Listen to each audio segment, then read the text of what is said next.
नमस्कार दोस्तों, आज हम बात करेंगे बिजली अर्थात बिजली का निर्माण कैसे होता है तथा ये कब हमारी धरती पर गिर जाती है। इसके बारे में विस्तार पूर्वक चर्चा करेंगे। मैं आप लोगों को बता दूं कि जब पानी गर्म होता है और ये जब गर्म होकर वाष्प बनकर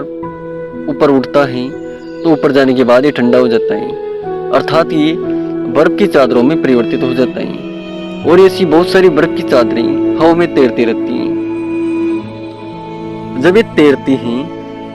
तो ये घर्षण करती हैं और उसी घर्षण के कारण इनके मध्य एक करंट पैदा हो जाता है। मैं आप लोगों को बता दूं कि करंट में दो आवेश होते हैं अर्थात ऋणावेश और धनावेश। ये आवेश बढ़ जाते हैं अर्थात इसका धनावेश ऊपर की ओर तथा ऋणावेश नीचे की ओर हो जाता है। जब दोस्तों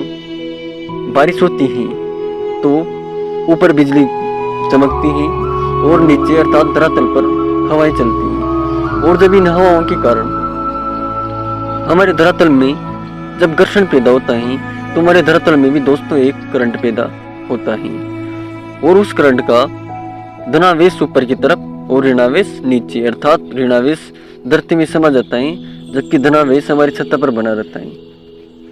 जब इस आकाशीय बिजली को अर्थात बादलों की वजह से पैदा हुई बिजली को जब धनावेश मिल जाता है तो उसका ऋणावेश उस जगह पर आ गिरता है। यानी हम कह सकते हैं कि इस बादलों की बिजली को जिस जगह पर धनावेश मिलेगा ये उसी जगह पर गिर जाएगी। यही कारण है दोस्तों कि बिजली हर जगह नहीं गिरती, उसे जिस जगह पर धनावेश मिलता है बिजली उसी जगह पर आकर गिरती है। इसी वजह से दोस्तों हमें बारिश के दिनों में जब आसमान में बिजली चमके तो हमें धरातल पर दौड़ना नहीं चाहिए क्योंकि हमारी दौड़ की वजह से भी धरातल में कुछ करंट पैदा हो सकता है और दुर्भाग्यवश अगर उस बिजली को वो धनावेश मिल गया तो बिजली उस जगह पर गिर सकती है। इसलिए हमें चुपचाप एक जगह पर बैठ जाना चाहिए या फिर अगर हम किसी कार में बैठे हुए हैं तो हमें कार के बाहर नहीं निकलना चाहिए। बिजली गिरते समय हमें किसी पेड़ का सहारा नहीं लेना चाहिए यानी पेड़ के नीचे नहीं जाना चाहिए क्योंकि दोस्तों पेड़ की शाखाओं में गति अर्थात पेड़ की पत्तियों के हिलने डुलने से पेड़ की जो सतह है उस पर भी धनात्मक करंट पैदा हो जाता है अर्थात बिजलियाँ लगभग 70% तो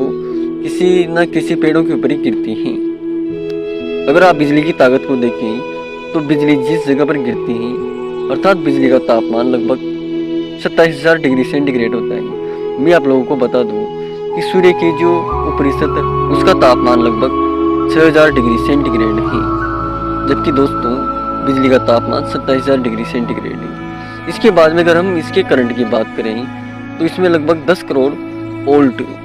करंट पैदा होता है जबकि आप लोग जानते होंगे कि हमारे घरों में 220 वोल्ट की बिजली आती है जिससे हम समस्त कार्य करते हैं। अगर इसको हम एम्पेयर में देखें तो लगभग 10,000 एम्पेयर बिजली में करंट होता है अर्थात लगभग 5 से 7 एम्पेयर में फ्रिज और कूलर चलते हैं। तो आप लोग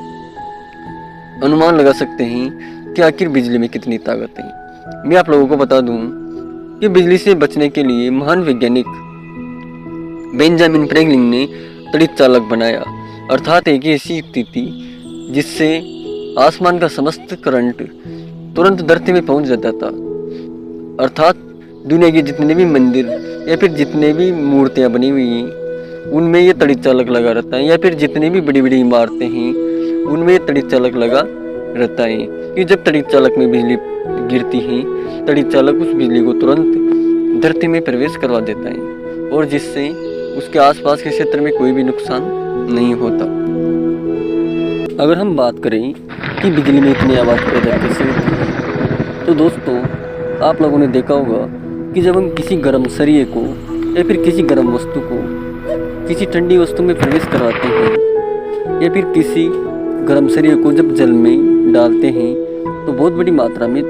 आवाज़ पैदा होती है। यही सिद्धांत बिजली में भी कार्य करता है। जब इतनी गर्म आवेश अर्थात इतनी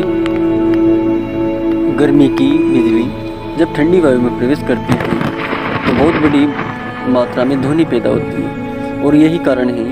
कि हमें इतनी ऊंची मात्रा में बिजली की आवाज़ सुनाई देती है।